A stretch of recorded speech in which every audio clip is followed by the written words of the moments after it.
We did a double one. Do you like that? Do you like the double pop? Yeah. A double pop? Double penetration right there. Can I tell you guys before we start the podcast that I popped my one-wheel tire while I was on the other side of a lake from my house? How did that happen? What happens when you pop a tire when you're on the one wheel? Well, same thing as on your bike. It's like, oh shoot, you've popped a tire on a bike before, right? Yeah. It felt like that. Like, oh no, I can feel my rim touching the ground. Something's wrong. So I just hopped off. And thankfully it didn't nosedive, because it will nosedive if it thinks you're taxing the motor too hard. But this, at least, it recognized so I've got a guy that I cocked to. I can't tell if he's 22 or 37. Doesn't matter to me, because he's an easy guy to go see. And I just say, hey, what's the... He'll fix it? Yeah. Although he kind of sold me on this tire, which maybe I use on too many city roads. Hello, welcome to Movie Baiters. Yeah. This is Longlegs wrong? Okay. Yeah, well, because In what capacity? You gotta be more specific. we will discuss that. Movie Baiters with the Farx Brothers. I'm Kyle. I'm Nick. And this is Kirk. I like the way Kirk does it, Yeah. because They he get sounds last excited. Sorry? Because they get final billing, that's why. The final bellend? Billing, like in a Final billing. in a I film, see. yeah, and starring or introducing. Should it be and Kirk? Yeah, I said and Kirk. Yeah. Oh, and you did say and Kirk. You're right.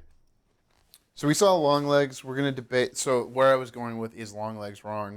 Isn't he like Charles Manson, where he didn't kill anyone? And if you're listening to this Longlegs podcast, you either don't care about the movie or you care about the movie and have already seen it. So spoiling, Yeah. you You. he's. Thank you, brother. He's basically Charles Manson, right? Because he didn't do anything. Yeah. They accepted a gift from him. The gift had pseudo-scientific or devil powers. Somehow it divined the devil through the metal ball that... He had the fucking phantasm ball that he was putting in the fucking heads of the dolls. What's Phantasm Ball? Is that a movie? Phantasm? Yeah, it's like a cult, flying spheres, little blades come out and jam into people's heads. I'm not a fan of those movies. A lot of people are. Are they what do you call that? Roger Corman kind of things? Or the way it grew out of that, where it's kind of schlocky, but it's also violent? A little bit, but I don't think Roger Corman had anything to do with it, and I don't think Don Coscarelli, who created it, I don't think he was a Corman protege like, say, Joe Dante. Oh, okay. Or, I think Joe Dante of James Gremlins, I know Cameron, that one. I think even. James Cameron comes out of the Corman school of making movies? So, I know Joe Dante did Piranha for Roger Corman in 1978. And James Cameron did Piranha 2.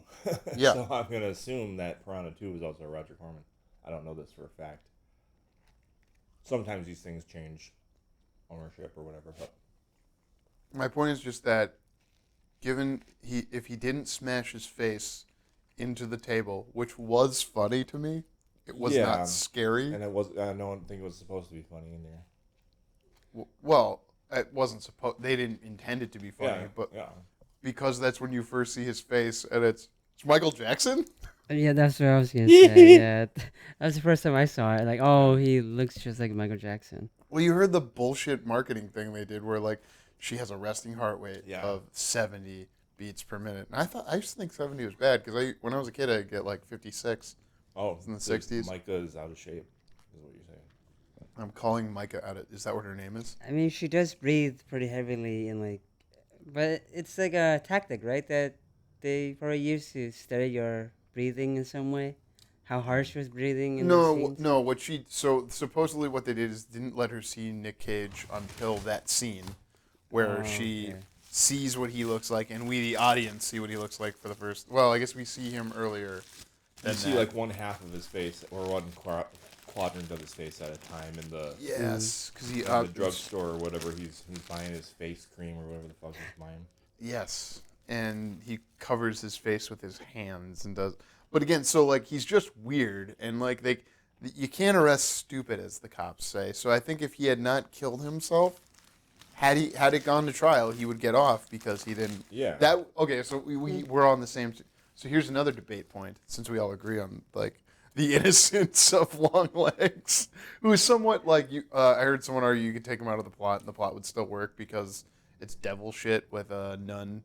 Well, he has that knowledge, so you can't really take him out that much, because then the dolls wouldn't be possessed by the devil or something.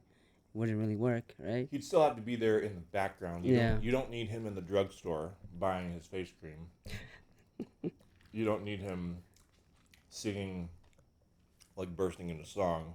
I liked that. It was Just fun. to be clear, I enjoyed that. I That's why I enjoyed went it. to the It's movie. I can't think of the last time I was this torn about a movie because there are things like, well, I kind of like that, but it's also kind of stupid. Like the singing. And you're like you were all like hard because this is Psycho's son, right? Osgood Perkins, Yeah, it's not Anthony gonna. Perkins. It doesn't. You're not like, ooh, the royal family. I have to root for the children of. No, because otherwise I'd probably be overlooking things I'm not overlooking. How Is there a objective- movie you do that to? No. I mean, who would do that? Oh, they're Any in movie. Superman. They're putting in what's his name? Christopher Reeve's son. He has a character in the movie. He's going to be at some point in the movie, kind of like how Paul Walker's daughter was in F9. Was it? And Bill Paxton's son is in Twisters. Where? I don't know, somewhere. Wait, I saw it and I don't remember him. Well, it's probably a very walk-on. If there's some character who's probably like a 20-something dude who walks on and says like a short line, that's probably Bill Paxton's son. I'm trying to think if he would be at the. So I don't want to give anything away about it, but About Twisters? yeah, well, yeah. Like, do either of you? I think Nick cares a little. Like when you guys saw Twisters as a family back in '96, that was a good time. I'm imagining. I think so. Yeah, I didn't see you a thinking, family. like, why the fuck would you hide in a barn full of Yeah. knives? But that was, That was fun. that was like the 1996 version of Movie Vaders. Yes. Oh, sorry, Kirk. How did you see it? I didn't mean to. I was looking at Nick, No, but no I should worries. direct it only because he's older than you. Only because he's the I elder brother. just saw it at home. I didn't see it in a theater or anything. Same. Yeah. I didn't go to the theater to see it because my parents, the adopted parents that I had since we're all brothers, were like, hey, we're not taking you to this because you're however old and we think you'll freak out. I was so Oh, glad when I oh. like just started like going to movies on my own without them. The first movie I saw without them was a romantic comedy, which is embarrassing. But Longlegs, does it take place in '93 or? I've read 93. Yeah. Oh, okay. That's why. Well, fudge. So he's already said What? that what year it takes place in. I read a review that said 93. Yeah, but I mean that makes sense with Clinton and everything. Well, yeah, that's when he would have taken over after January 20th, right? Yeah. So, what are you torn about? Like, what? Give me like 3 in column good and 3 in column bad. Well, like so I like so the opening scene is well done. There are plenty of things I think. Well, these bits on their own are well done, but a movie is the whole. Right. It's the sum, not the parts. You're saying? Yeah, the sum is not as good as some of its parts. Like the opening scene, I thought was well done, liked it, and that kept happening for a few scenes. Like, oh, this scene is good, this scene is good. I started to feel like, oh, they're gonna overuse music, they're gonna overuse score when they park in that townhouse development or whatever. Wait, And- when they park in the townhouse. At the Before- first mission where the dude gets shot in the Yeah, face. before that, and they had like a cue on the score that was like telling you that she's getting her psychic sense. Yes. Right. And I like you didn't. She need- beat a computer. That means she's a psychic. You didn't need and they didn't even reveal that yet. Yeah, I know, but that's the logic of the movie. So- We learn in the subsequent scenes. So they have this sound on the soundtrack. they didn't need that. I think it was a little over the top to include them. Like, ooh, they're gonna use music in ways I'm probably not cool with. Wait, how did you feel about them using T-Rex at the beginning, the lyrics of, and then using that same song at the end? Did you notice that? I figured it might be the same lyrics, but yeah, it's the same. The lyrics they have at the beginning it's the same song they play at the end. Yeah, it's whatever. I mean, it seems like something someone would do. Okay. That didn't stick out to me. I'm not gonna like hard defend it because I don't care. This was a little Trent Reznor of a score, if I'm remembering right, because like it's a wannabe '90s. Like it's what Fincher wishes he was doing in '93, because he was doing Alien 3. Yeah, exactly. Yeah. Given his later output. Yeah. No, so like at that point, I'm like, oh, they're gonna use music in ways I don't think should be used. Do you have another example? Oh, keep going through the top three. And then, what's a good scene? Oh, like when she's so when she's at her it is her own house, right? She's not like traveling. She's not like renting out. She has like a house in the middle of the woods or something. Yeah, with big windows. And when he was like in her house. Yeah, big window house, Kirk. Yeah. And she came back, and the ink on the note was still fresh. That's kind of a cool way to show that he just wrote this like in her house, even though you saw him in the background through the window. Well done scene, but in the end, see, that's the thing. Like things in the moment and on their own can seem fine, but then once you take in the whole thing as a whole, it's like, well, why did he? At that point, you're thinking it's because she's psychic is why she's on that's why her bosses put her on the case, because she's got like psychic powers. But then in the end, like the psychic powers are kind of inconsequential and irrelevant, because when you find out that she was the girl in the beginning and she's encountered him before and they have kind of a connection that way, like and then it makes it kind of a big coincidence that she gets put on the case. And then why is he? No, isn't she? She's already on the case, and then he starts flirting with her. Is how I saw that. Also, I thought of a point of debate that's like a. Well, no, I'm saying it's a coincidence already that she gets put on the case if she already has a connection to him from her childhood. That is a coincidence. That is an irreconcilable and coincidence. Coincidences, I think you get one coincidence in your inciting incident, like the stars align and this inciting incident happens, and then everything else after that should be because of. But it's not a coincidence in her favor. It's a coincidence in. Doesn't matter. I'm willing to accept that, kind of like I'm willing to accept the musical cue. Neither of these things stand out to me. I would say. I thought of a debate point. Can I intersect here, and then we'll come back to your top points? Yeah. I think you went in with more knowledge than I did. I went in knowing very little. Kirk, how did you go in? Completely blind. Zero as possible. So how are you responding to what our brother Nick is saying?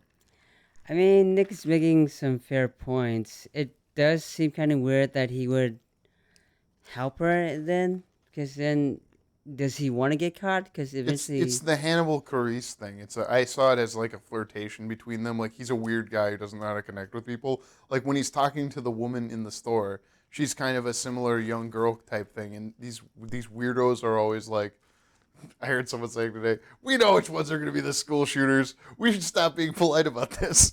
We should just go, hey, that kid's a school shooter. Have you made a list yet, Tommy? Like, stop it, Tommy. Don't do it. You're okay. Just stop being weird and put on some deodorant.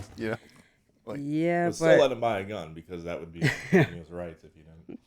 Well, he could take his relative's gun, or like there's like 3 guns to every person in this country, so there's nothing you can do about the guns. Is my point.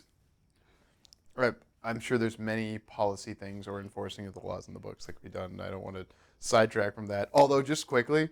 I saw this movie before the former president, got shot through the ear, and then I saw this movie again, and like in my head it was like, well, I'm sorry, but I'm enough of a patriot where I don't want to see a president's head blow off again, because that makes us look weak to the rest of the world, and I don't want my country to look weak because I care about my own survival to that level of, you know what I mean? Oh, you're so selfish. No, well, yeah, but when you so I think you know how the headshots in this are really realistic. Sure, I I don't just know. I remember wasn't. that one dude. Yeah, that- wasn't there just the one headshot? Was there any other gunshots in the movie? the mom at the end. You didn't Yeah, really and see and that's a the similar aftermath. type, and it looked like a cross, which was awesome. I loved that. So that made me very pro the movie. Um, anyways, did you have another? So your top points are music cues didn't like, point on the good side, opening scene great. Point against it was Well, so the they're last one. using music weird, and then once you take the whole movie in, the what is otherwise a well done scene on its own. I think when he's in her house, creeping around in her house and leaving the note, you look back and it's like, why? You can start to assume, but there's no like really objective. They didn't give us anything objective. You can say, well, that's why he did it. Well, there's the fates align. There's Satan. There's all these supernatural things that could cause them cosmically to come together. That the movie asks you to buy to Yeah, some but it degree. creates And conflicts with other things they laid out because it's like, okay, well, she's psychic. Well, and then that's why she gets put on this case. Well, that's a big coincidence that she gets put on the case of a dude that she encountered when she was a child. So that's bad. this is X-Files to me. Like, isn't this the exact same thing that happens in X-Files? Is that he eventually gets like put on the case about like how his sister got taken by aliens? out of Yeah, the but eye? not in every episode. It's coincidental that his sister was taken Sure. by aliens. So this is like if David Fincher got a shot at doing an X-Men episode, is how I would try to like kind of couch this for like my parents to watch it, because they probably would like it if they didn't watch a trailer for it and it was just you're gonna think this is a horror movie, much like Maxine and Nick's good point on our last episode. Sorry to make this a linear podcast. Maxine isn't a horror movie; it's a crime thriller. Yeah. Yeah. I'm sorry, I threw you off your points in for and points against. Okay, so then it's like, okay, if you want to focus on the psychic thing, then it doesn't make sense that it's a kind of a glaring coincidence that she gets put on his case, and then, okay, ignoring the psychic stuff. Well, then, why does he leave the letter with her? Why does he want to get caught? Why does he smash his... All these things kind of lead into... This movie is a pastiche. It's just because it's cool, and I would say either that's cool for you or it's not cool for you. Since you're asking the question, that's my immediate answer. There's only so much I can take where the explanation is like, oh, this is just because it's cool. Like, I can take a little bit of that. So that's why I made the argument last week against X, which is a movie I love. In retrospect, I've loved more because I've watched Pearl, because I've watched Maxine. I made the point to Kirk earlier that the existence of the Wolverine makes The Last Stand better, which is universally seen as not a good X-Men movie from the director of all three of the Rush hours. Banana? Wait, why'd you say it like Yeah, that? what was that? Because when I look at him, I just think, Oh. banana? Okay. Wow. He's the guy that sent a short to Steven Spielberg, and then that was his entree into Hollywood. Wow, Must it be was so nice. easy. He got Matude, though, so screw He him, got I what? guess. Matude? What's Matude? Oh. Why'd you say it like that? I'm not going to explain it. It's dumb. Uh, Sorry, so do you have two more points, 1 for and 1 against? I feel like you've hit one on each side so far. Wait, did you only do one good one? Well, I'm like, it's more complicated than I'm saying. 'Cause you Here's- keep here's a saying there's good thing that's scenes, on its yeah. own, and then in the context, once you take it all in, it's like, well, this doesn't work.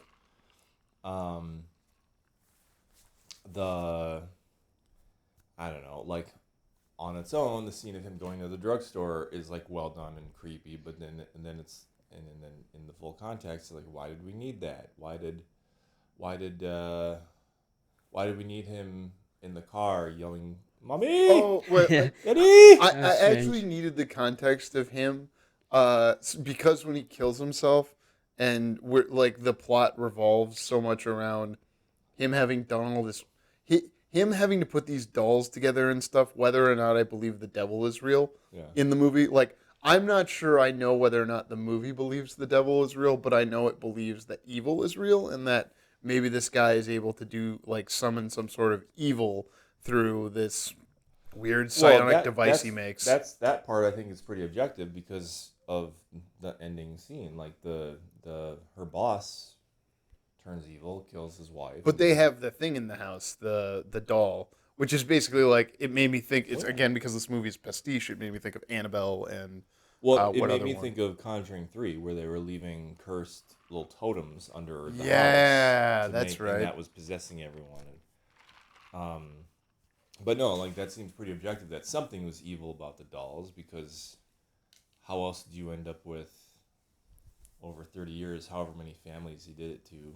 I forget the number, but like, that would be too big of a coincidence if there wasn't something supernatural, whether it's the devil or just something else, something supernatural. So the reason I needed him in the car screaming that way is because I relate to that, and then so it helps me relate with the bad guy. And then the other thing was he had a weird interaction with it helped me see, like, what is this guy by himself and what is this guy in the world he lives in? Sure.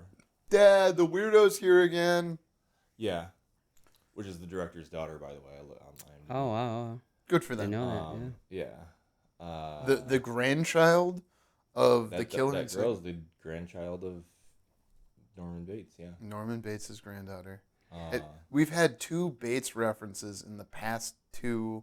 Yeah. Because this is a Norman Bates movie baiters Oh, what podcast. if we bait Bates? Yeah, We that'd be can pretty bait funny. Bates. If we should do like a run of like the Psycho sequels. Recently, I was listening to Bill Maher talk to Malcolm McDowell, and he was talking about how, like, Hitchcock movies are boring because Some of them are. Yeah, some of them. were you the one Fucking bitching about the terrible. birds last? Yeah. Birds is fucking terrible. I want to watch Psycho Vertigo again. sucks ass too. Which one? Vertigo. Vertigo sucks ass. Too. It takes Vertigo a is while. that's again. This is where, like, I have a friend, Matt McCullough, who loves. I mean, he won't care about me saying his name because he's a very public person. He's a magician and a concierge, and now he works for a Game of Thrones guy. Oh wow. Yeah, Nice. I mean, God bless. I have no qualms against Game of Thrones guy, but he loves Vertigo. The reason I saw Vertigo is because I went to an Upper Midwest theater, like a historic one, Columbia Heights, Minnesota, and saw Vertigo. And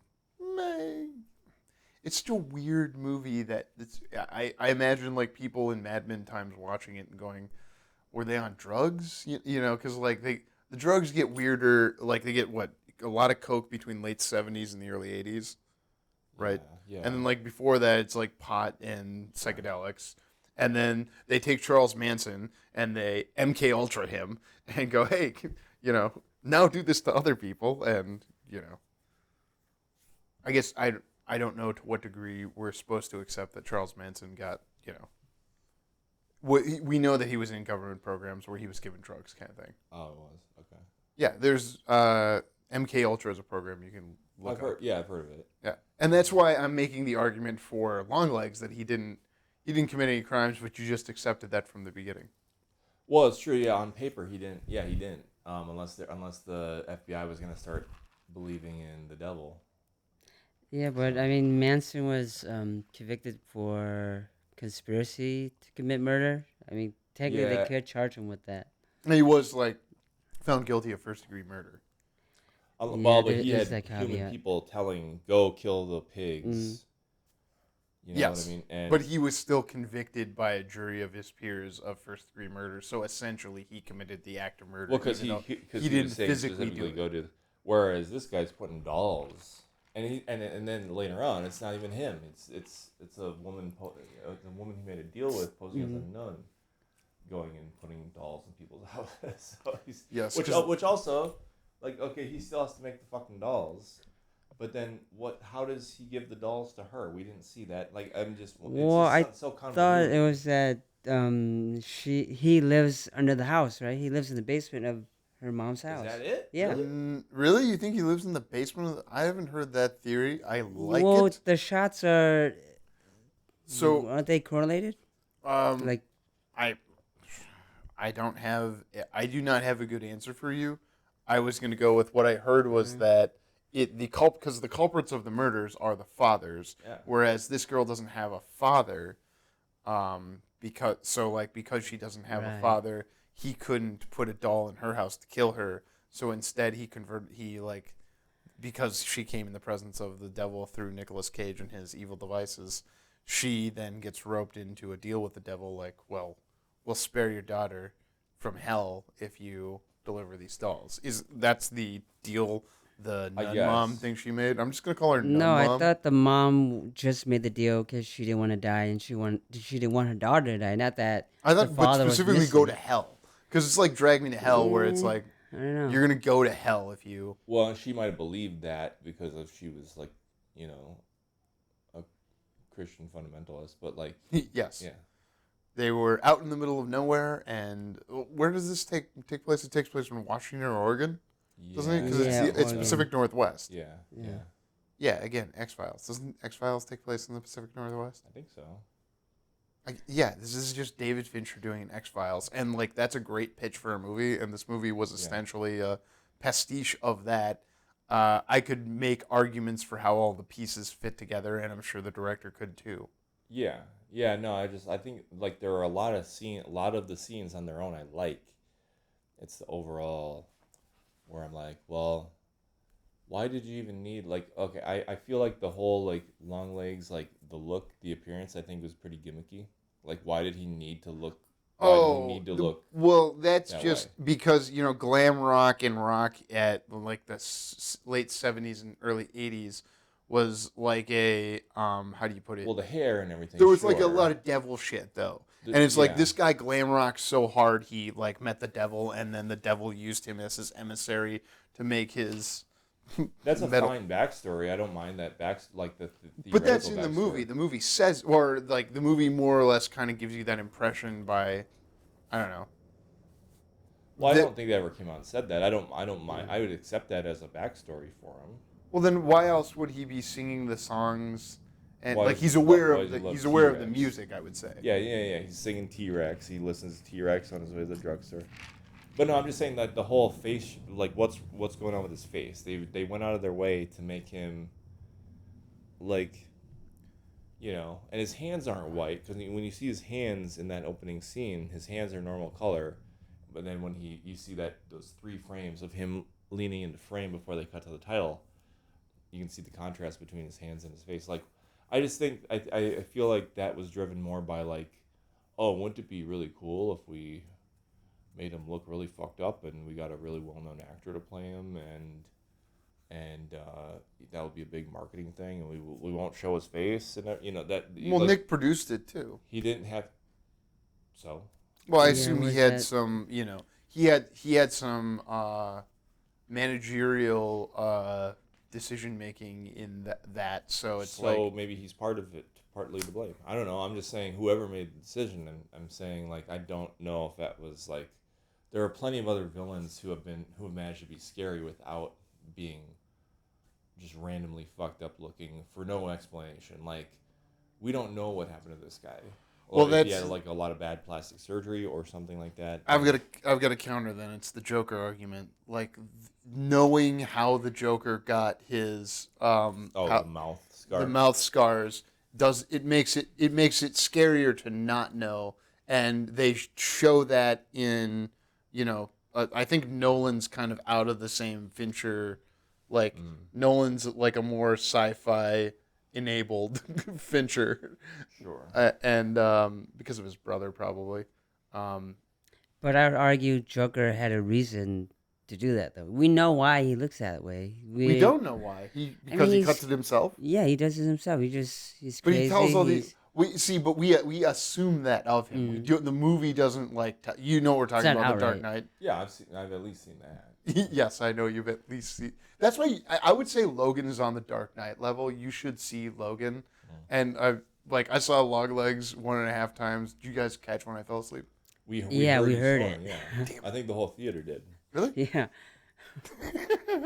It was pretty loud You that can time. hit me if I like. I had already seen it, and I knew which parts to stay awake Well, for. you want me to look at you every time, I'm gonna miss the movie. I No, try to stop you from sleeping. Well, no, you don't have to, like, if I'm disrupting through my, slumber.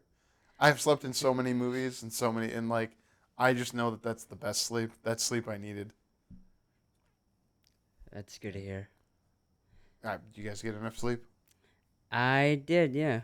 To watch the movie, yeah. No, I mean, like, in general, are you getting enough sleep? No, not at all. Do you think she was getting enough sleep? Because, Who? like, does she have a touch of the tism? Or is... The character or the Yeah, character, right? Yeah. I think the character definitely does. Oh, Yeah, it's like in she's her on the mannerisms. spectrum? Yeah. What? It was through the mannerisms of her character. I thought that was kind of obvious. Are we How allowed to she call that acted. stuff out? Or like, inquire about that? Why not? I mean, Yeah. But we're on she had a touch of that. Somebody in our band says touch of the tism. Yeah. And I like that as like just a folksy way of people going, oh, he's got a touch of the tism. Just, oh, okay. So she's really into the data and she's going to come back with some good analysis. Got it. Thank you. That's another point, though. That's another point of like things that overall don't work. Okay, she's psychic. Or does she have just and have that's a touch why, of the tism? and that's why we're gonna pull her onto the case. But she needs to get out the book, The 9 Circles of Hell, and do all this tracing of shit to find a pattern. Like she can tell when random dude they're looking for which townhouse he's in just by hearing the weird wah, wah, wah on the soundtrack. Her psychic Right? abilities. Or she's not hearing it. But See, we're hearing it's it. because she Wah, was wah, around. wah, It's because her wah. mom was around the psychic balls or whatever the fuck. Yeah, I'm those not things were. questioning why she's psychic. I'm just saying if you're gonna have her be psychic, then there are other things. Then have it be consistent, and like she's not going to need to. That would take the place of some of the investigatory stuff she does. And she wouldn't, if she can just tell, oh, the guy's in that townhouse, not that one that looks just like it, and be right.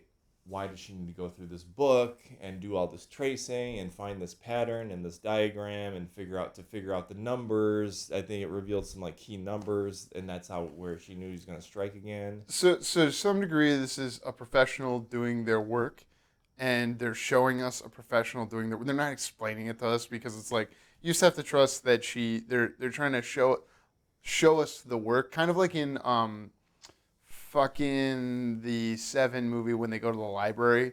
It's like it's their version of her going to the library. But here's the problem I have. The whole time you were talking, I was wondering if like bro with the no body fat who rides with her and gets shot in the head. Oh yeah, Do you think he wanted to bang her? I'm sure he did. sure, yeah. I'm pretty sure, both yeah. thought- You both thought it. But no, we're getting off topic. Because he like, smiles. Sure. Okay, continue. Okay, there's no debate, so there's nothing to Well, continue. no, there is because Brad Pitt and Morgan Freeman aren't psychic. Is that your Yeah, Morgan they're not Freeman psychic. That's what I was impression? gonna say too. They're not psychic. They Why have to make go to her the library. psychic if she could solve it like a regular detective? She's just solving like a regular detective. Because, What's the psychic she's not. aspect? She's like a superhero, and like this is a movie character, so we're gonna like just pull from every other genre. She's a superhero, but her superpower has limits. Her kryptonite is that she's not super. She's not, what does Blair Underwood say? Who's great in this movie? I'll take half psychic over full psychic any day, and that's not a Blair Underwood impression. I'm just trying to give some put some respect on what he said. full psychic. Well, I don't really know if it does it ever come back up. Do we see her use her psychic Well, see, abilities that's the thing. again? That's a good point because when a movie brings something up for funsies in the early part and then they drop it and then it's like Where No, did it go? I would that's put not this good in. writing either. I put this in the bucket of I don't know that the movie believes there's a devil. I just like I don't know if like they suggest that she is psychic, but does the movie believe she's psychic? I'm not sure the movie believes. I think the movie intentionally doesn't tell us if she's psychic or not, but shows her doing the work you assume someone that does that kind of investigative work for the Federal Bureau of Investigation. That from that Brett Ratner movie. Yeah, but what's the point of the presentation test or whatever they do? That's to kind of see that maybe she is psychic. She I don't sees know the what cards the fuck coming. that was. That just made me think of Blade Runner. Yeah, like Well, a and Turing but test. the only reason for that scene Yeah. would be to like drill home, like, oh yeah, Yeah, she's she Well, knows they something. explain in the that's like what gets her to get to work with a hotshot like Blair Underwood, who's like the fucking man, right? But Is to that because she logic, passes this bullshit Blade Runner test. but the movie does tell us, in a sense, that she is indeed psychic. You give us She like beat the two computer. beats, yeah. Well, You give I us two different beats to show us that she is They psychic they, or something. they judge the supernatural by the technical, which is kind of weird. I Well, you give beat a more. I computer. give more weight to her knowing the house that the guy is in Yeah. the townhouse, because how the fuck would you know that? Just there's She nothing put the else to work go on. in and knew like No, which there's one. no work. No. She saw the window open So what? Yeah, what does that mean? Yeah, because that's more significant to me than passing it than like acing clearly a you're the task. serial killer in your neighborhood because your window's always open. Wait, you can't do that anymore because that's not your room. Yeah, no, but It's your no, roommate's room. but Sorry. that doesn't seem like that. Seems more blatantly like, oh, Like she could just be Oh, lucky. it's that house. Yeah, she could just be lucky. It could be a coincidence, kind of like you're saying. And you can do one coincidence in the. But they put so much emphasis on that, and with the soundtrack and everything, whoa, whoa, whoa, whoa. Oh, it's that house. Like, they were definitely trying to communicate that, oh, she's got like a psychic power. That's how she knows what house it is. And then they even make a point that she doesn't reveal how she decodes it. She just tells her boss, "Oh, I was looking at it for a long time," and he takes it at face value because he knows or he suspects her to be psychic. Well, we see her looking at like all the pictures and stuff, so she has to be doing something. Yeah, And but the it's- coding, the problem with that is the coding was given by him, the serial killer. Not that she actually did the work, quote unquote. She was given a manual on, figuring out the rest, but that's about it. And then he takes it at face value. Oh, yeah, it's your psychic ability that helped you crack this code when we couldn't do it, right? It's because they're not fucked up. She's fucked up, and they're fucked up. So like they're fucked up.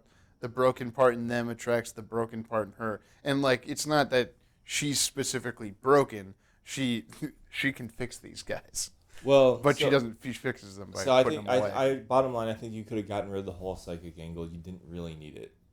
But if you're gonna have it be relevant and impactful all the way through the end. Don't just use it for a little while, and then abandon it and like, oh, okay, we're done with that. We don't need to. It got us this far. So you have heard? Okay, like wait. so I would say like you're gonna like I would say. I'm big about like, okay, if you have a protagonist, like why give the audience a good reason why this person is the protagonist, right? Like why are we viewing the story through this person's lens? And that could like a lot of the time, or one of the ways to do that, I think, is like you give this person an ability that makes them uniquely equipped to deal with the villain. If it's a story that has a villain like a horror. The villain is thriller. her mother. We agree the villain is her mother and not Longlegs, as the movie I'd is say it's more titled. Longlegs. You say the villain. Okay, well Yeah, let's for sure. table that. For her, and for continue.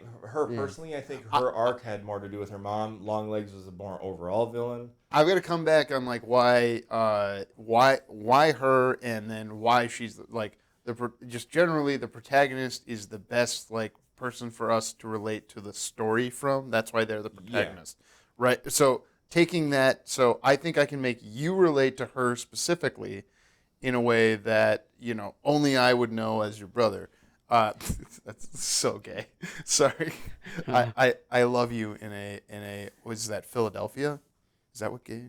Anyways, The Tom Hanks one. no, Yeah, the cancer? like That's so depressing. the Latin root of philos, the word like the Philadelphia, like it comes from brotherly love. Oh, That's what it literally means. Is the Latin is brotherly love. Yeah, I have no idea. So it sounds okay. homosexual because we are both brothers.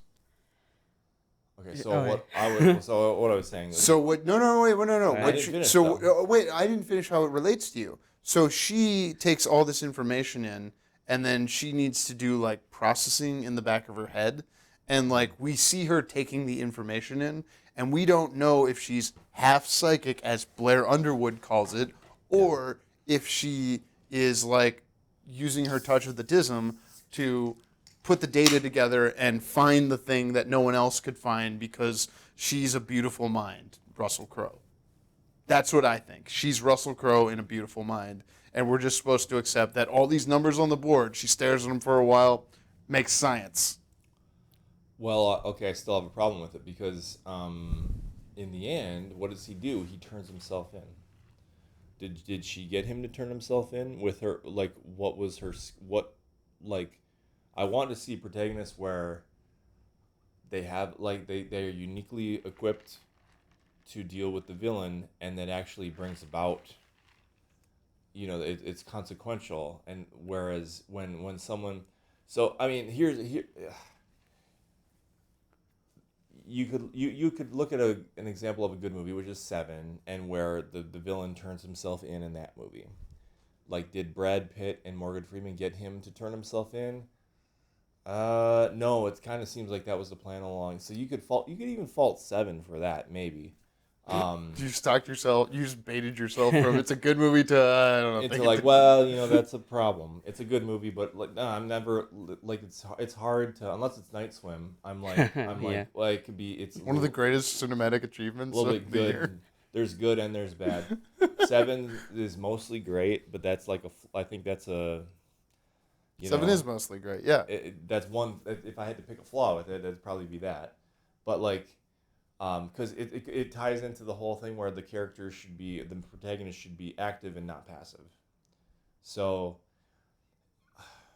if in part of making them active is like, and also justifying why they're the character who we're following through this story, and they're the character whose perspective we're seeing the story from. Why should be? It's usually because they're the ones who it's one of two things, or you can do both. There could be other examples too, but like they're uniquely skilled to take on the villain, and also their position in the story and the stakes that they have are unique to them and like can speak to whatever theme they're trying to convey. I think they're trying to do it, the theme with her and her mother in this movie. So I think they're trying for that. But it's like I think the psychic stuff doesn't come into play because it's all about this being about something that her mother. There's definitely a theme about her like kind of escaping from her mother's whatever, that for her personally makes the mother more of the villain for her on a personal level. But that what that means though is that you didn't need the psychic stuff to make her the best character to view the story from. View the story you already have it where it's like she's the best person to view the story from because she's an FBI agent who encountered Longlegs as a child. There's still the whole coincidence part, like why does she end up getting put on this case? But if you ignore that, it's like, oh, she's the best character to view this from because she survived a Longlegs encounter. I think you're trying to explain the Force to some degree. Kirk will explain that to you. But I think her ineffable quality is just that it can't be explained to some degree, and that when we hear explanations of it, they're somewhat off from lots of directions. In the sense that when we call it half psychic, or is there, like, the movie kind of makes us question, is this supernatural, or is this a series of events from deeply fucked up people? You get what I'm saying? Yeah, but again, the argument is that they shouldn't have made it such a big deal in the beginning of the movie. This is why she's brought on. If it doesn't matter, then just introduce her in a regular, normal way. Why would you make a big deal that she catches a killer? Because off the bat? We see her doing the work later in the movie. I would assume, because the movie told me that she already did that work, but they didn't show us that first because that's not interesting. We have to see the results of her having done that work. It's like how we have to see at the beginning of the movie the results of the last heist, like, or something like, oh, they're pulling a heist right at the beginning, or it's how the last heist went wrong, or like the last mission in Mission Impossible when his whole team died, and then we build up to the next big mission at the end of this movie. So the thing we were seeing at the beginning of the movie was the end of another movie in the sense that it was all, the first 10 minutes is a compact piece of what the next 90 minutes are going to be. And that was okay. We didn't see her doing all that work, and then she figures it out. But I don't think she did all that work. She gets it off the bat, and then the next scene, literally, the next scene is she's being tested, and then after that, she joins the new team to find Longlegs. is she FBI at the beginning of the movie, or is She's she already Yeah, FBI. she's FBI. She's already Yeah. proven to be a special person? Because if you're an FBI agent, Yeah, it's she's like FBI Clarice Starling. She's Yeah, she no, is she's already FBI. she's already she's a special. It's just what gets her on the case. Here's what I would have suggested to do differently. Because the psychic stuff in the end, even though they dwell on it well into the second act, it doesn't end up being consequential as far as bringing about the climax. Like for one thing, like I said, he turns himself in. He didn't turn himself in because she's psychic. He didn't bash his face into the table because she's psychic. But he may have been attracted to her because of her whatever it is. Well, but He you didn't have that turn because himself of the in, childhood technically. encounter. Yeah, But was he? Did he encounter her because of her? Like, did her? It's a nature versus nurture thing. Like, is she special because her mom made this deal with the devil, which would be a nature thing, or is she special because she had this weird interaction with Longlegs at the beginning of the movie, a nurture thing? No, I would argue no, because he would allow the children to live. If he has that much of a fixation on maybe if he's like a pedophile and he has that fixation. It's different than that because he targets these families who had birth dates that were on the 14th. Yes, so then it's not that he likes her, that he turns Well, let me himself finish in here. then. Is that the other families had fathers where he was able to enable the killing. She didn't have a father, so he's like, I think he's attracted to her as like a father figure, not as like a romantic figure. Just to like, since I made the Philadelphia comment earlier, and like the reason she's able to find these killers is maybe because she can't fix the hole in her heart from not having her father there. I It's think still you're sloppy. giving The it whole a little thing- too much credit. Yeah, there are, and some of this I feel is like we're at the razor's edge of, are we trying to? And can you explain what explaining the Force and like how medical? Yeah, Alright, essentially the Force is an invisible energy that Jedi's can channel. don't explain I the knew Force. No, that. no, that's not what I Yeah. meant. I What meant do you in mean? the sense that the reason people said like the defining reason as to why Episode 1 is bad is because they try to over-explain the Force. Like there are things that can be over-explained, and there are like it's better to have things inferred than to over-explain things in a movie. Wouldn't you say? Like in general. Yes, but that isn't this. This Yeah, that's isn't- not what we're yeah, talking about. that's We're not the talking case about here. things that are put forward and then don't really end up being consequential in the journey to the climax. That is this is a general criticism of this movie that I've heard because I've listened to other people talk about it, is that the parts don't, like, you could take certain parts out and then it wouldn't the whole thing wouldn't topple. Kirk was here arguing with me that you couldn't cut down Logan to a solid 2 hours. You need that extra 15 minutes.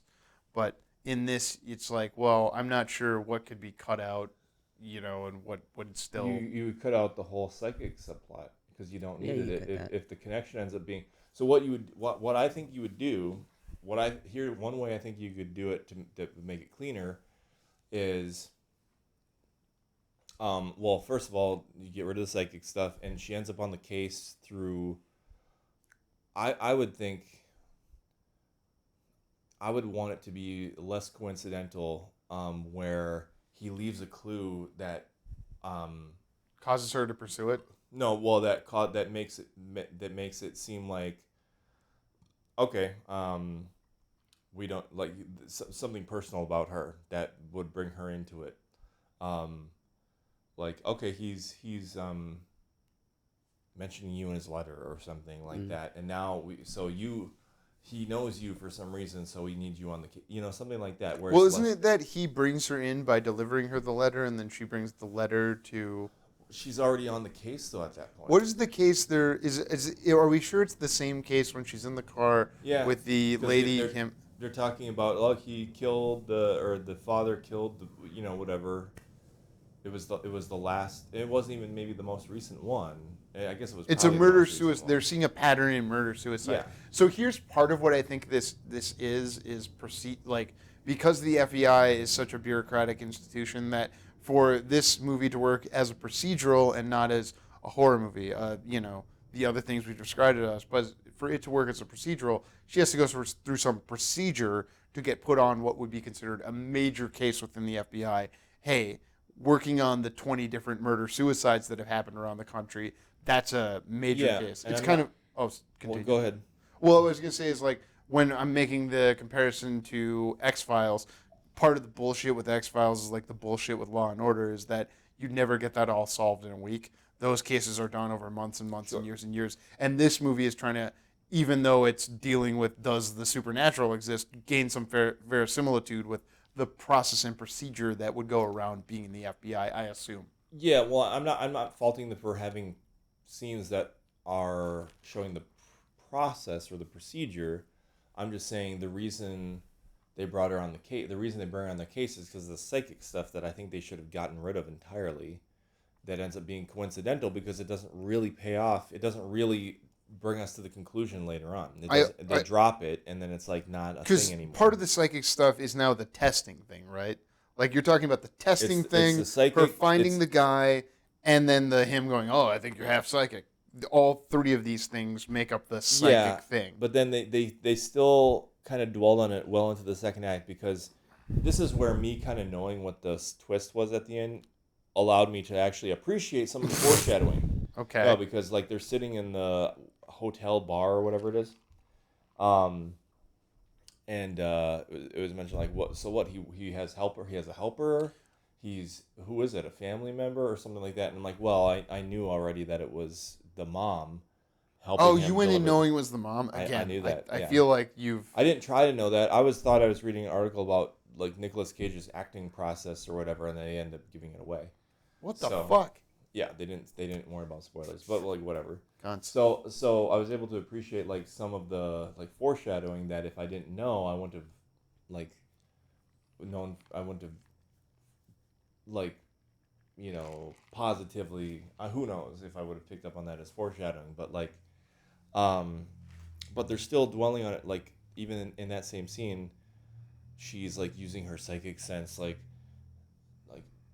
I forget what she says, but she's giving her theory on it, and it's definitely clear that she's pulling from her psychic sense to comment on it. So they're still dwelling on it well into the second act, but beyond that, it kind of drops, and it doesn't actually sustain all the way through to the climax. At a certain point, they drop it, and now it's, I think once she solves that code or whatever with the diagram from the book, no more psychic stuff. We don't need the psychic stuff anymore. We're going to drop it, and now it's just about that doesn't bring about anything because he turns himself in. So well, he gets caught by the police because she finds a picture of him that she took as a child.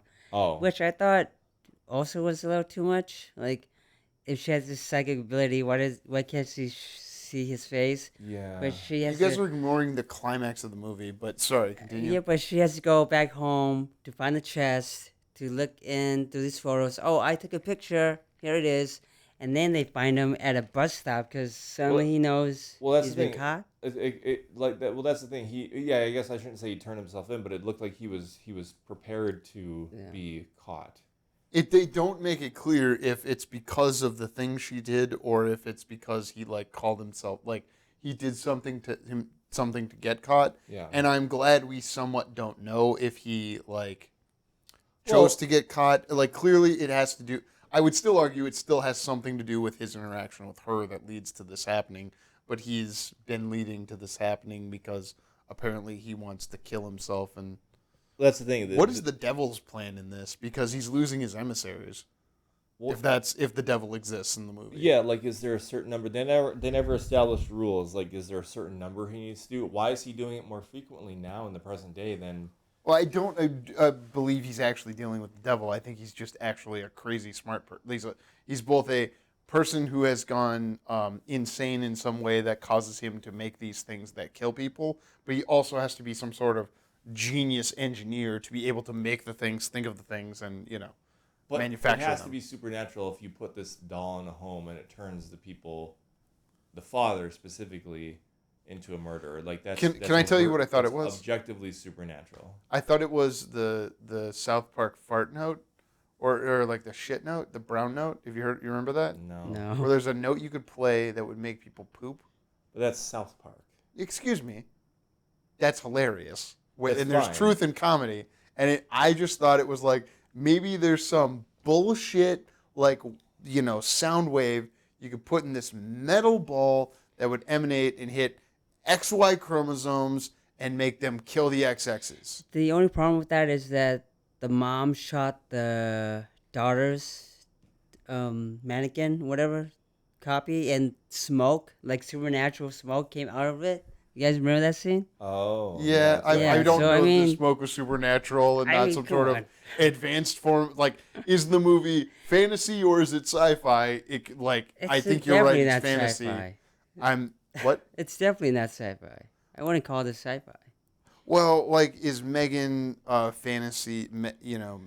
That's sci-fi Or- because or- it's literally technology they're working on. There's no mention of technology. Well, they do talk except about the who he ball. makes the thing. They just don't talk about, like, did he do something? Did he Sure. make some sort of? It would have to be. Is it a magical ball or is there something? But they make It's a the tuning point. fork in the shape of a sphere. Continue. Sorry. They do make a point of the ball being the only thing found in the entire doll. Yeah, like it's the ball, Yeah. not the doll. It Yeah, seems. it's the ball, and he puts in the doll, and the doll's eyes. We saw multiple of these dolls. Their eyes glowing. So that's That- like A glowing? we saw the eyes glowing. They underneath opened the and veil. like- shut. They glowed? They glowed underneath the veil. Yeah. Like you saw like the devil staring back at you. Yeah. Oh. So that that's kind of that's thing. the movie telling you It's the devil. Supernatural. that it's yeah. super. It's at least supernatural. Or it's the power source of the Come on, man. sci-fi Come on. ball that plays a tuning fork that makes you have the brown note of killing. It's the red note instead of the brown note from South Park. You So- really never saw that episode of South Park where? no. Oh man, you guys both suck. You should watch that episode. So I don't know. Like they didn't need the psychic stuff. They should have had her brought onto the case. Here's what they should have done. They should have had her brought onto the case because of a specific reason to bring her onto the case. Like and it would have ruined a twist that they saved for the end. But you have experience with this person. It's not that big of a twist where you need to save it for the end. I don't feel like, especially when you're opening with it and it's not that hard to figure out. That she's this. It's the same guy. That she's the girl. Yeah, that she's. Yeah. So you could. I think they want you to know that. Even all the more reason they could have had that be the reason why she gets brought onto the case, and give Longlegs a reason why he would want her to be on the case if he's doing something, if it's something that he does that alludes to her that gets them to put her on the case.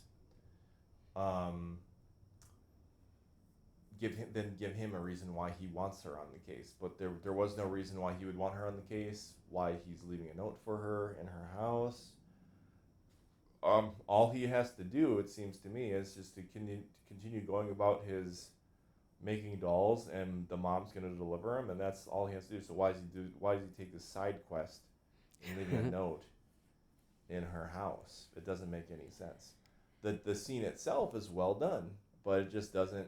When you analyze it against the whole, it doesn't make any sense. Why did he get in contact with her?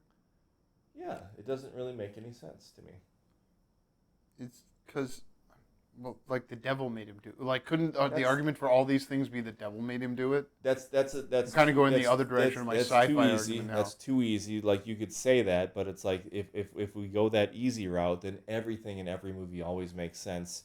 Yeah. Now suddenly we're simping for writers who don't do the work No. because they get absolved of all of their laziness because How about our appetite for serial killers? Like with say Ed Gein or what are the other Wisconsin serial killers like Dahmer? Jeffrey Dahmer? Yeah, like we don't know why they did the things they did. Like we can try and assume, but like maybe there is like the movie is asking this question, making us sit with a thought of, or this is something I walked away thinking is like, is it that the world is specifically evil and caused this thing, or there is some extra natural evil that then causes these types of things? I think the movie is asking that question, like, did these things happen because Christian fundamentalist nun mom came across Nic Cage, who's very bright, clearly, but also wild, crazy, and like he's just a sick person, right? Like he's a Jeffrey Dahmer type or Charles Manson or Yeah, but I would argue serial killers don't want to be caught though. He kind of they do, right? I mean, like the Zodiac flirted with the police, and I think it's because they have some sort of like, is it? And again, I don't know. This is where my relationship to reality is what I like reflected in movies. Is it there's some extra natural evil that made this person specifically evil, or is it that they were nurtured wrong, and much worse, natured wrong, like bad breeding led to this? I can't accept that as a conclusion. So it has to be that people get fucked up by the world, and is it just the worldly fucking up, or is it there's some extra natural fucking up that leads to these types of situations? That's why I'm not I'm not getting stuck on these like, well, why did he write her the note and stuff? I don't know, because he's a fucking weirdo. And I don't need to understand the weirdo to some degree, because what we know is that he is working to do something he knew would cause people harm. oh wait, then it's kind of like each point is contradicting each other because if she's psychic, then make her psychic and don't give her the code. Don't have him deliver the code to her, go with the psychic thing, and let her figure it out through her, whatever, channeling that psychic energy. Then you solve that issue of him wanting to turn himself in, and we don't need a reason for him to turn himself in. He gets caught. This is how it happens. I use my psychic abilities. I use my psychic abilities again and remember you as a child in some way. Oh, I remember your face. She gives it to a sketch artist, and then they catch him at a bus stop or whatever, or what have you, and then it would make more sense. My theory with the psychic ability thing is that the movie didn't intend that to be like, oh, it is psychic ability. They intended it as a misdirect. To some degree, that's been my argument, is that the movie intended you, like, and it's somewhat a mystery. So you're intended to think, oh, it's going in this direction, and then when it zags. Oh, hey, why do you think it's not that? Why do you think she's not psychic? Because I think she's just, by nature, somebody who is, what are we supposed to call people on the spectrum who like studying things and getting involved? I think like there is a real world, non-supernatural explanation for that part of it. And then there's the nurture piece they gave me, that she ran into this fucking weirdo back when she was a kid in the 70s. And I'm saying pick one. And technically she doesn't remember. The point of the movie is that it's asking you to ask yourself, did this happen because the devil exists? Which you guys are, you are of different faiths than I am. You don't believe the devil exists, do you? No, but I do. But I think the issue is that the movie clearly makes it seem like the devil exists. In this instance, in this movie, he exists because Nic Cage is using his knowledge of, cults and devilism worship or whatever. He wrecked so hard in the glam rock era. Yeah. He met Satan. And he puts this evil spirit into the dolls to complete his ritual. So the movie is by far saying that yes, this is a movie about devils, and he is channeling that. And it worked. Like he's Yeah. done it 6, 7, 8 times over 30 years, and it's worked every time. Like that's overtly saying, yeah, there's a supernatural aspect, devil or not.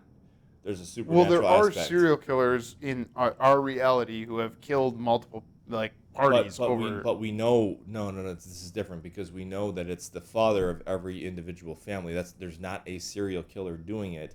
They specifically say it's the fathers in the family of each of these families who did the killing.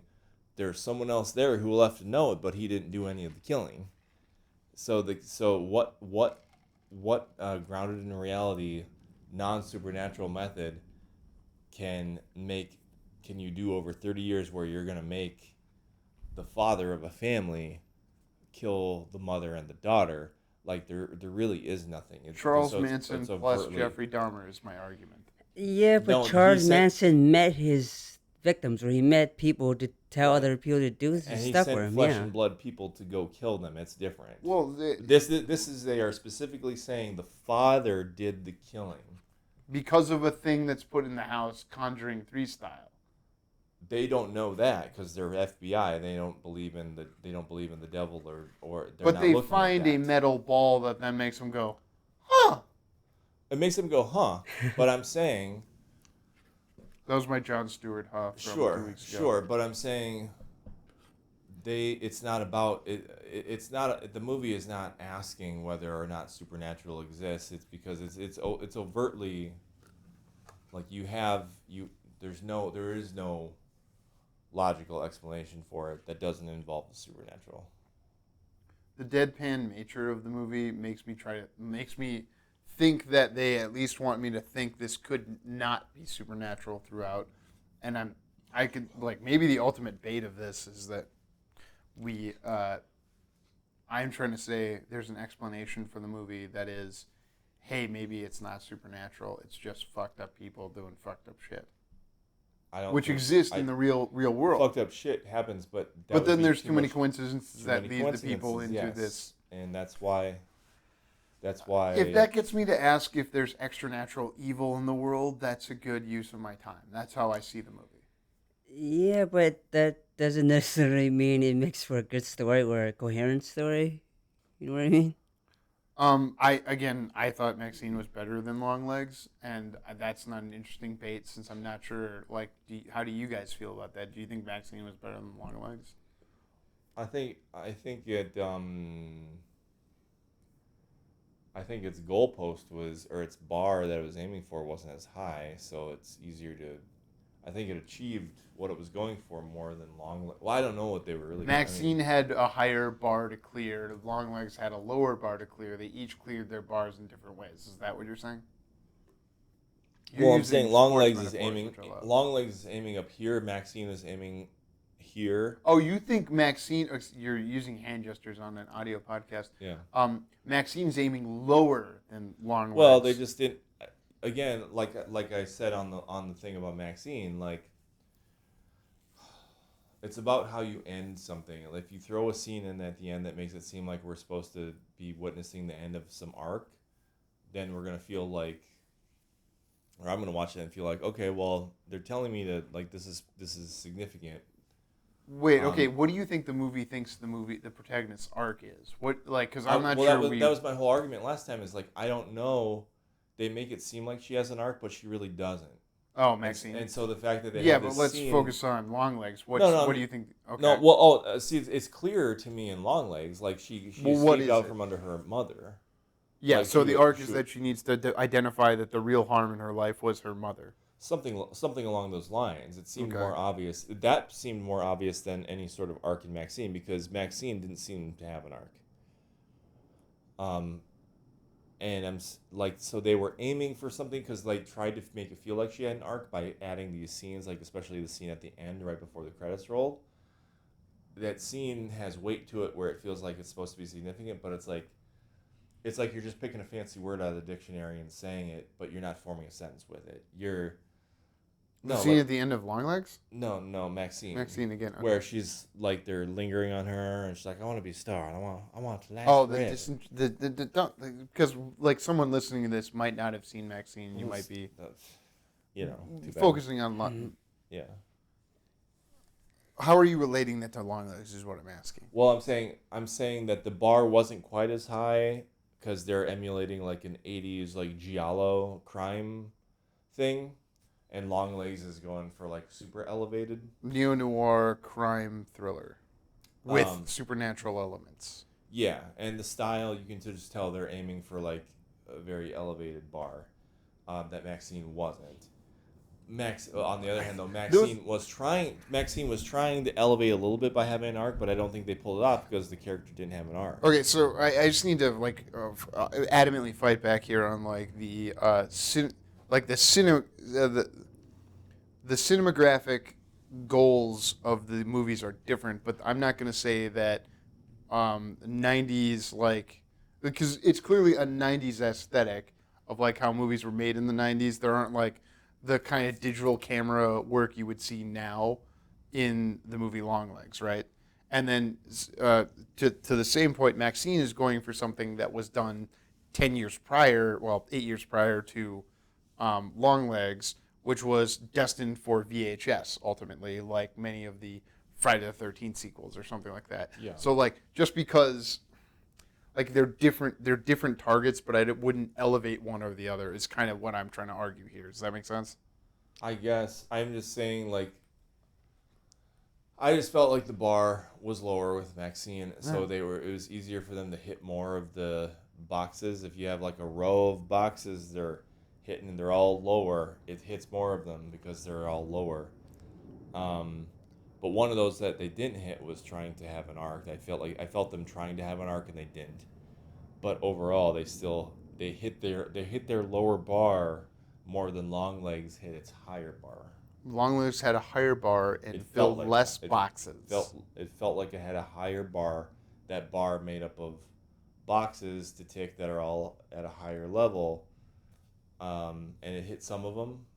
And which ones did it hit and which ones didn't? Well, I'm not going to break them all down. You said music, and one of the things I wanted to call you out on is that you thought of a way to improve the movie, and you were going to pitch, and you sort of pitched it, but you're like, they didn't pay me to do that. I can never do that. And they're like, that's one of the. I would like to argue that this argument of yours is stronger than other arguments you've made because you gave a counter that, hey, take out this piece, and this piece, and replace it with this piece is a stronger argument than I didn't. That was not to my taste, which is a valid thing to say. But like, if you're trying to make an objective statement about this could have been taken out and makes this better, wouldn't you agree that you having a counter is a stronger argument? Objectively I don't think I need to have it ready just to give. No, I didn't say you needed to. I said one's stronger than the other. Criticism. If a movie, drops a conceit 2/3 of the way through, like the psychic thing, I can call that out. Sure, and you have. Whether I have a replacement for it or not. In this sense, I think it's easier to see what could be done differently. Some other things take longer. I think get rid of the psychic stuff altogether because you don't fucking need it because you already have. It goes back to saying like what makes this character unique and special. Why do you want to see the story through this character's perspective? Well, because it ends up she has a link to the villain, and she's gonna have a compelling. That's not why I was interested in her. Well, that's for everyone to decide. I'm just saying. But like the movie, I would argue like the reason the scene for her to see her partner get killed is so that you see her as like, oh my god, she's kind of forced to be a loner because she's been put in these shitty situations. Like the scene of her partner getting killed to me built on the scene in the beginning of her, alone facing this trauma of interacting with Longlegs.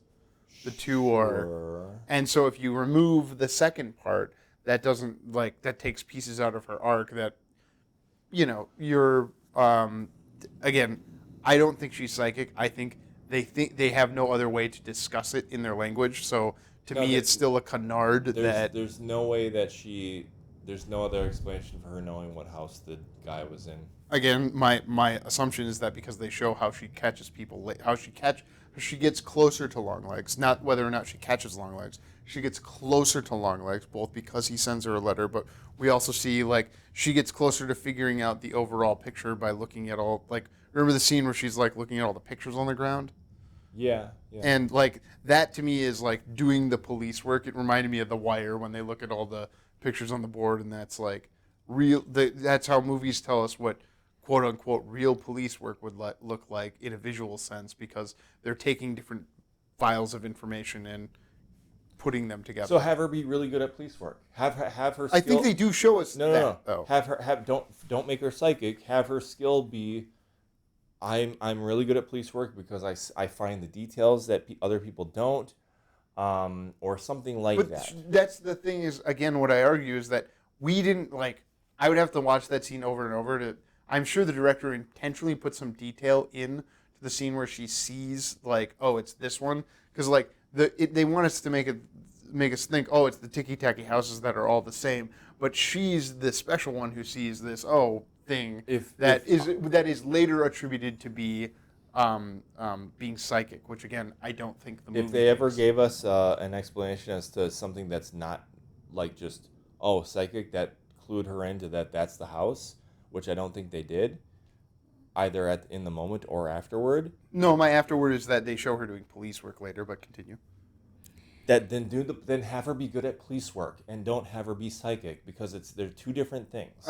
Again, I don't agree that the movie thinks that she's psychic. I think it does, because they don't have an explanation for how she knew the guy was in that house. It wasn't police work.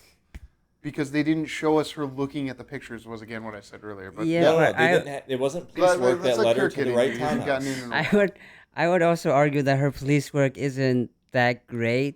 I mean, to be fair, the pictures didn't really show anything, because there's literally no evidence of Longlegs except the writings on the paper or something. So her police work doesn't really amount to anything either. And it's back to, this supernatural? And you guys feel very heavily that it falls in the area of supernatural. For sure. And there's just enough for me to go, I don't know, maybe the ball is like some special invention, like a battery or whatever, that can cause people to kill people. Whether it's a battery or whatever, like have the character have a skill that objectively leads them to the resolution. Well, the skill is that she figures out it's her mom, right? She does police work to the extent that's like, wait, there had to be this other person. It couldn't just be Longlegs. And then I mean, even I don't that she remember. doesn't figure out Yeah, on I don't her think own. that her mom she reveals did it do by police work pulling for up a that. gun when Blair Underwood's about to kill his family. It's Or after before. she's killed It's before Blair that. Underwood. It's before that, because we already know by the time she's on her way to her boss's house that her mom was the one to. But even that, it's like it falls under that umbrella of the character not being a little too passive versus active. Do you think fair argument, nothing to counter it with, do you? No. Do you think this is going to be, they're going to make another Longlegs, supposedly? Do you think it's going to be a sequel or a prequel, or both? Probably a Because- prequel.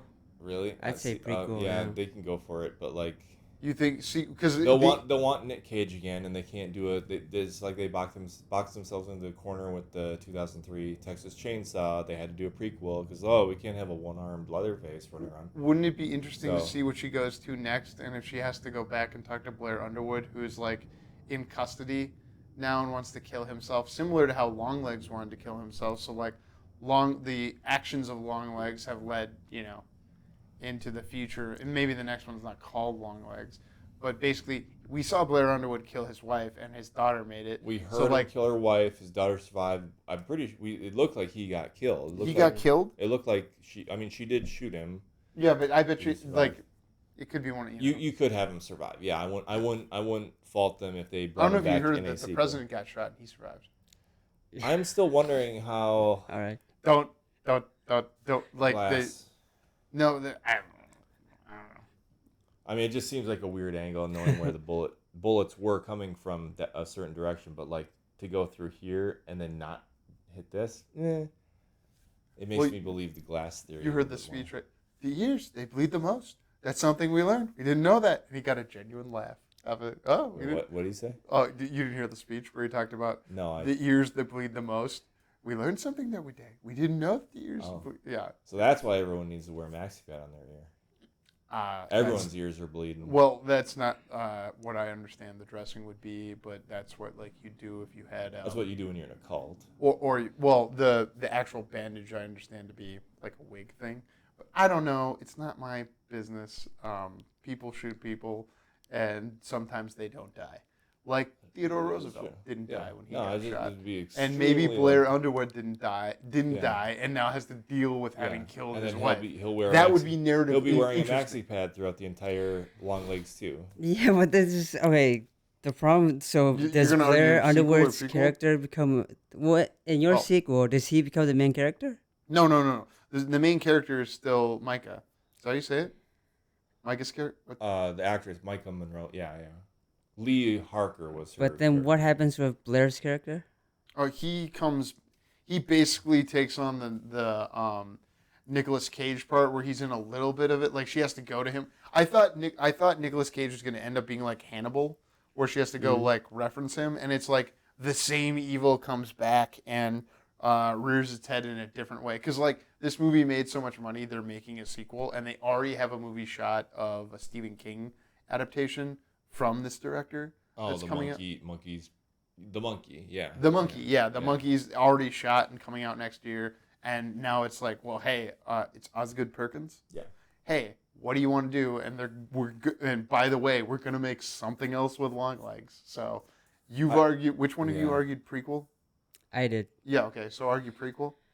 Get in argue there. For prequel or why a prequel would happen. Either one. I don't care. I mean, I don't know if she escapes at the end of the movie, right? Because she's kind of stuck there. We don't know if she gets away. I've heard a lot of interpretations that it's like Drag Me to Hell, like because they broke their bond with the deal with the devil, like she's damned now. So even though she's running out of there with the kid, like she's still fucked. That would imply the movie believes in the devil, though. Yeah. I'm making the argument from that direction of people believing it. I'm kind of ambivalent about most movies and like, you know, hard and fast. Like if the director came out in 10 years and said, it was actually this, okay. See, if that's what they wanted, like there, you know, sometimes ambiguity is fun, but if they wanted to like the Force, if you're trying to like make a statement about something, like show us something that shows that she's damned. Sure. You know, tack a quick scene on that shows and set it up early on so that you have a shorthand, where you can call back to that thing and very quickly know at the end, she's damned because the top dropped. It's not real. You know, like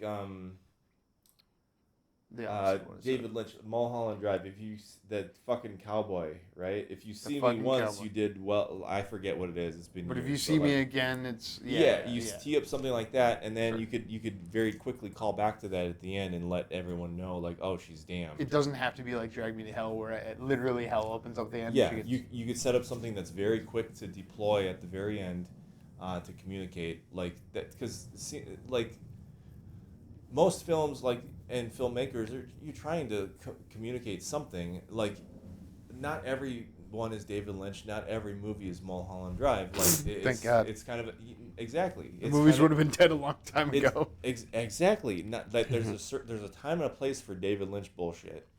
And like if every movie was that, so I don't accept this excuse for every movie where it's like, well, you don't want it spoon fed.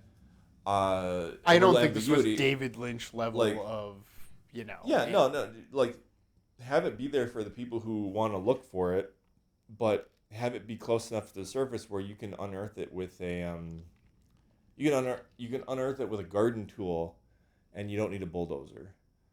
David Lynch, you need a fucking bulldozer. I see. You see what I'm saying? Yeah. Let Kirk make his prequel argument. Yeah. You know what? After thinking about it, I don't think a prequel or sequel is gonna work that well. Yeah. Is gonna because the prequel he's not interesting enough. Because he's gonna be using he's gonna be using her to deliver It's dolls. the Hannibal problem. Like, how do you make I Hannibal? mean, I guess you could focus it on a family, but then would the family have to be evil in some way? You're gonna Maybe, know what's yeah, gonna happen to them.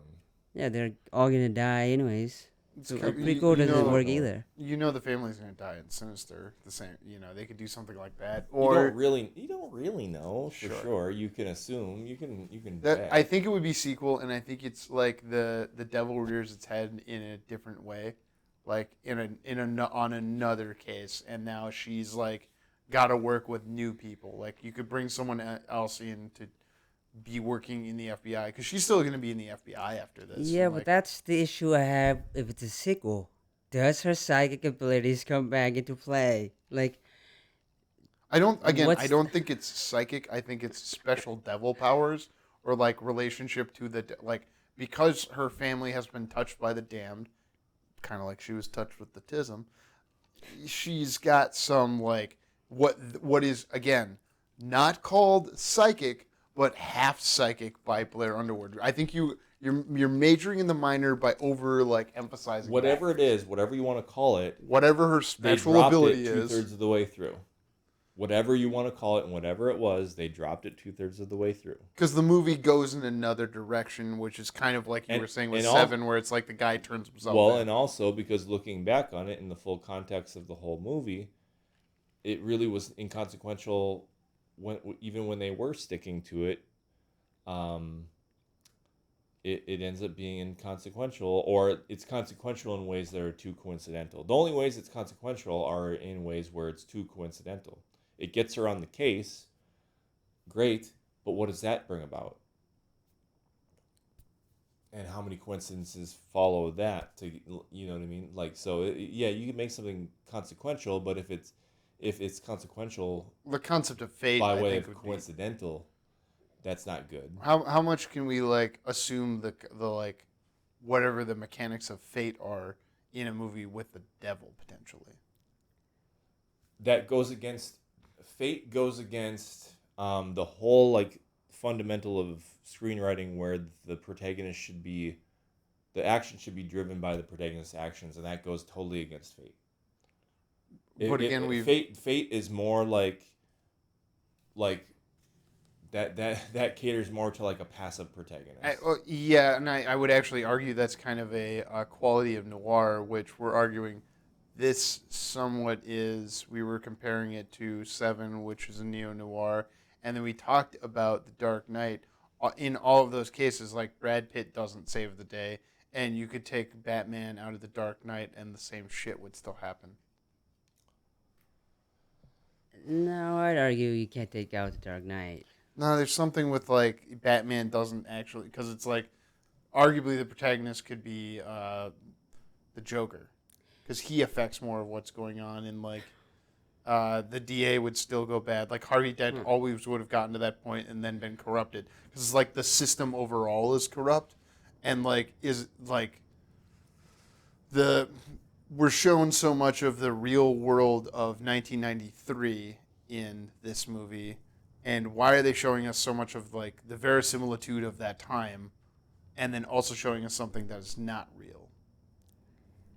Sure, but I would argue that the Joker, even he says that Batman completes him, so who is he gonna... If you remove Batman, or maybe I'm just taking this too literally, but I don't think you can take out Batman. The Joker was always fated to happen, and so I guess in how it relates to fate, like in noirs, the world is fucked up, and no matter what the protagonist does, they can't fix it.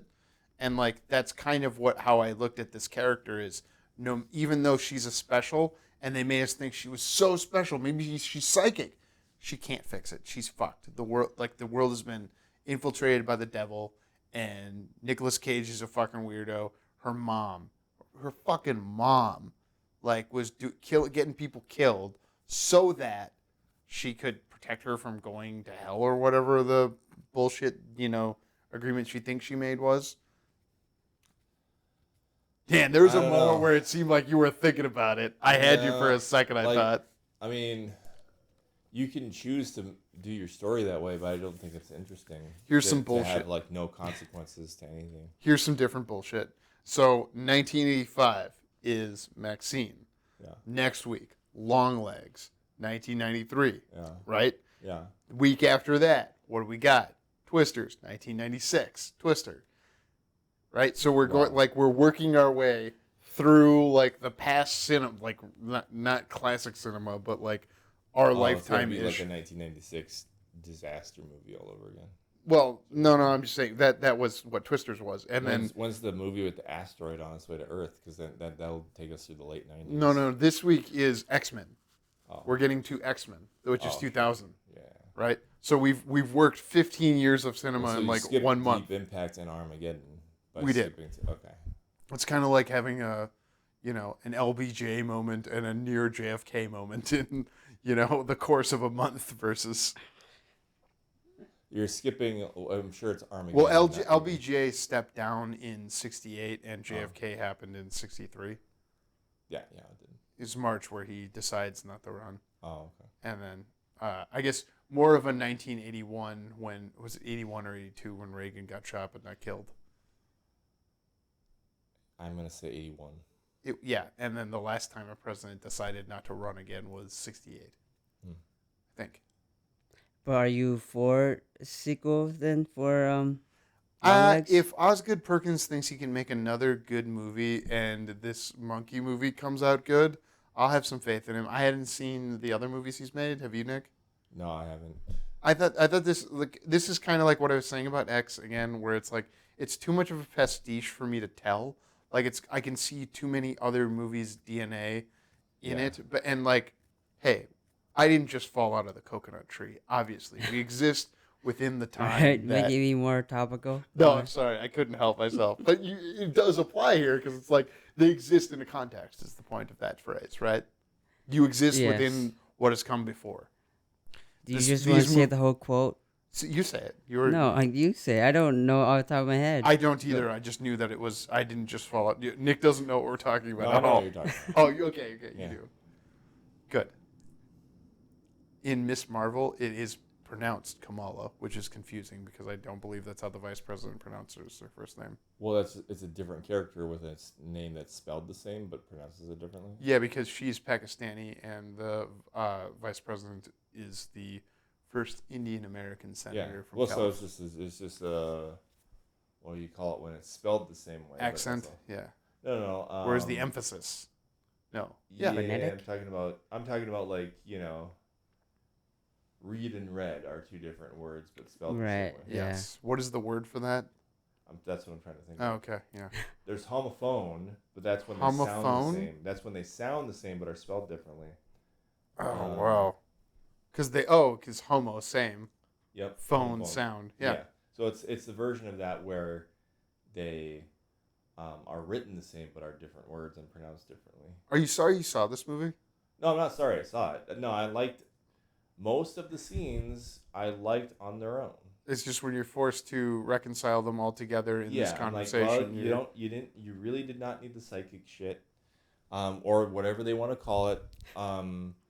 Whether it's psychic or not, you didn't need it. Can I tell you what pisses me off is that you haven't seen the movie Pig, and we've now seen a Nicolas Cage movie that is not as good as Pig, and we've seen that director's movie in A Quiet Place Day One, and I would rewatch Pig before I would go to that movie, and I hope that when A Quiet Place Day One is streaming, I think, hey honey, let's watch Pig, which I own on disc, instead of or instead of, hey honey, let's watch Longlegs, let's watch Pig, because I don't think she's seen Pig. Yeah, Pig is great. Pig is fucking great. Should we end on Pig is fucking great? Sure. Are you gonna see? When do you think you'll see? Do you think you'll see Deadpool and Wolverine before you see Twisters, or you're gonna see Twisters? I'll probably see Twisters first. All right. Because the movie theaters after tomorrow are just gonna be all Deadpool and Wolverine, just to put a time in place. They're not gonna kick Twisters out. Twisters is no. But all the premium screens, Yeah. like the widescreen or the IMAX down in the suburb you go to, will be taken over by. I guarantee it will be taken over by. I can see Twisters on a regular size screen. You see it in a 4DX. I hear that's great. Yeah. I saw it in Dolby, and I didn't think it was that awesome. Like, overall, I thought it was as forgettable as the first one. Like, it will make zero impact, and no one's going to be like, Twisters is my jam, but they're gonna have to make a sequel now. And what I want to see them make a Twisters over the ocean, like a hurricane movie. Hurricane, like Twisters 3, Hurricane, or Twisters 2. Because like what sequel would it be? It'd be the third in the series. It's the third. Yeah. It's like they're gonna make a sequel, Rambo just like is Longlegs. First Blood Part 2. Oh, And then the third movie Terrible. is called Rambo 3. There is no Rambo 2. It's First Blood, Rambo First Blood Part 2, and then Rambo 3. and it shouldn't even exist because in the book he kills himself. Well, I books are mean, you books, could but, change it for the In the movie, Silver first screen, in yeah. Rambo 1, or First Blood's the first. First It's Blood. Rambo, Blood is Rambo first First Blood, First Rambo Blood Part 3. 2. Rambo it's First first- Blood Part 2. Rambo 3, which is actually First Blood Part 3. and then what's Rambo 4 called? It's not called Rambo 4. Rambo. It's just called Rambo. Oh god damn it. And then Rambo 5 was Rambo Last Blood. Yes.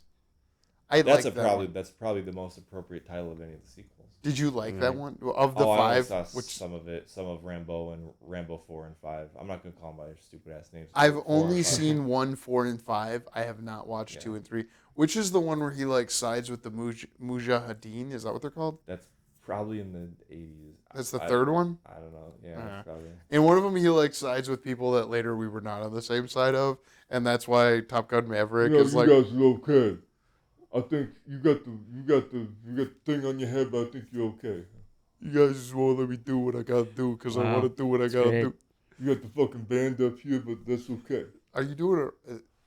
I love Sylvester. Yeah. I love Clint Eastwood more. Oh, here's the anecdote I didn't tell you guys earlier. I was watching what's in the line of sight. Is that what it's called? The one where Clint Eastwood's trying to protect the president. In the line of fire. Oh. Wolfgang Peterson, I think, is the director. The guy who directed Troy. Well, yeah. Yeah. So I was, because it's a Clint Eastwood movie and it's old. I was like, I don't need to turn this off in front of my kids. And then the guy from The Practice gets shot through the forehead. What? So like The Practice. Which guy from? the one Dermot Mulroney. So Or Dylan McDermott. it's not Dylan. Is it Derlin Dylan? McRoney. It's both one. of them It's combined. one of those two. It's the one who was in The Practice.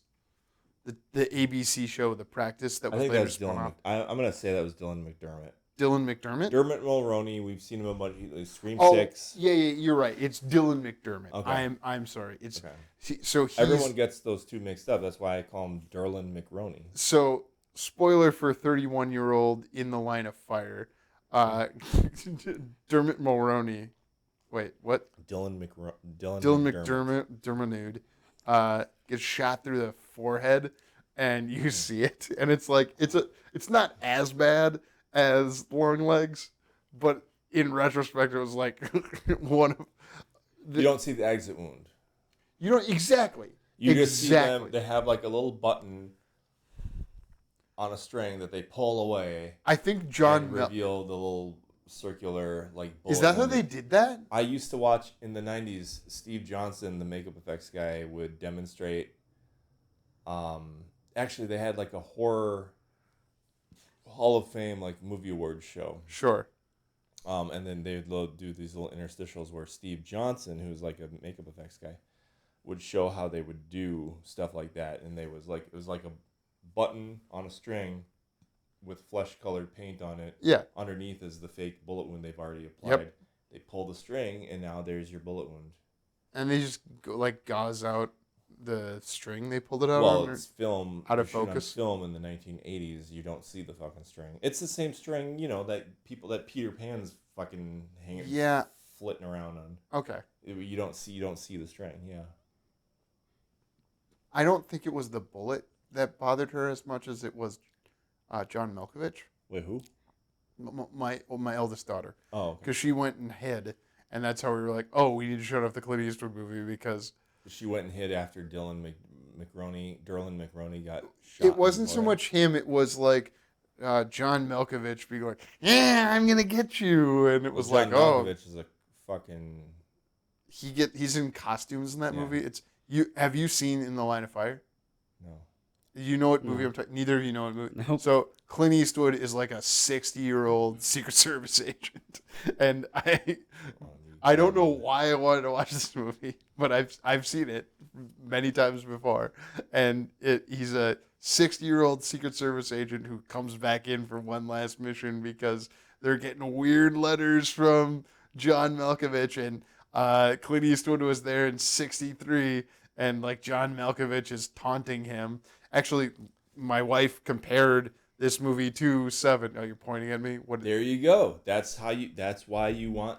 There's the reason for that protagonist being the one you can follow, because he dealt with John Malkovich's character previously. So they're giving you the reason why this protagonist. He's not just some fucking new 60-year-old they hired. Never mind the fact they wouldn't hire a new 60-year-old Secret Service agent. Because he has history with the villain. Dude, he bangs Rene Russo in that movie. That's awesome too. But Yeah, because it was after she banged. I can see his face. Oh yeah, he's got that squint on. lovely No, face. they do show them making love, and my wife was. Oh, I'm coming. She was disgusted. She asked at the beginning of the movie, like, "Hey, are they gonna kiss?" And I said, "Yes, they're going to kiss." But this Wait, was who asked you that? my wife asked me if Oh. Rene Russo and Clint Eastwood were gonna kiss. And I I was said like, your daughter. hell yeah. No. My daughter doesn't know who. I'm trying to. My daughter hasn't seen Lethal Weapon 3, but I'm pretty sure my wife has. I'm not sure. Yeah. Oh no, she definitely has, because we watched it once in the screening room at one of my old apartments that we watched stuff in before. You remember?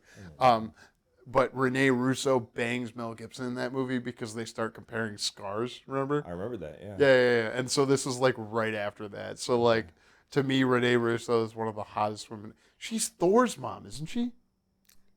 I don't know, actually. I think she's Thor's mom. She's pretty. Yeah, Rene Russo's pretty attractive.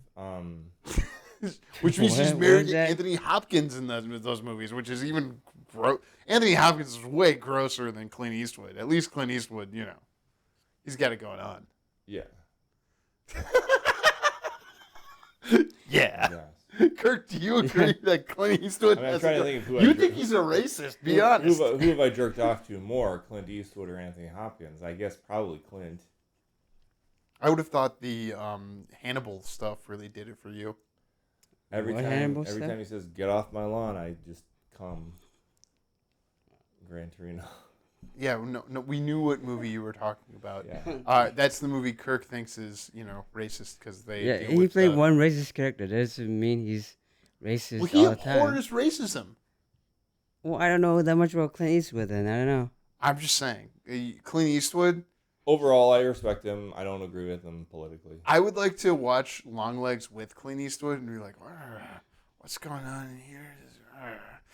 Have you seen pictures of him? He's 96. His wife just died. Oh Jesus! Really? Yeah, she was 63. He's 96. Whoa. Oh, that's a big gap. I know. I felt terrible. There's like, this is supposed to be the other way around. Yeah, Yeah. that's what he said to himself. Yeah. Anyways, this has been Movie Baiters. I think we had some great baits. Yeah, but I don't think we went We- full circle. We didn't really close the debate that much. So the baits were: is the supernatural real? You guys say yes, I say no. Is it a bad if you're or gonna say good no, movie? then you got to think of it. You got to fucking come down. You got to come up with a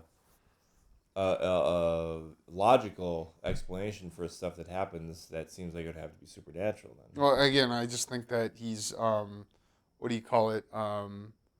The Manson meets a serial killer. He's like, like Manson didn't get to operate over as much time as this guy did, and like what he had was this ball I can't explain, but I can accept it as Stuff you can't explain. Usually, I can people accept call it as the supernatural. movie's logic of how he was able to get, like, it's sending out, like, I don't need the movie to, that's where I'm talking about with the Force. It's like, I don't need the movie to tell me, is it magnetism? Is it the tuning for, like, But you get what there's I'm no saying? common knowledge that magnetism makes people Of makes a course, father of a family kill people. So it's overtly supernatural.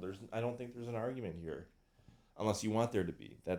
No, I don't actually care. I think the bigger baits were, is this a good movie or not? And I tried to argue in the direction of it's a good movie. Like, did you feel you wasted your time? I asked you earlier. No. It succeeds in small durations within those small durations. On a whole, it has problems. I can't wait for the Twisters. Like, I don't want to have a Twisters bait because I don't think that it's a banal movie. I don't. Like. It's gonna, this will be pointless. I mean, it's fine. I wouldn't say it's a bad time. Your parents are gonna like it probably. Yeah. If they enjoyed the first one, they're gonna enjoy this one. Yeah. It's just that it's.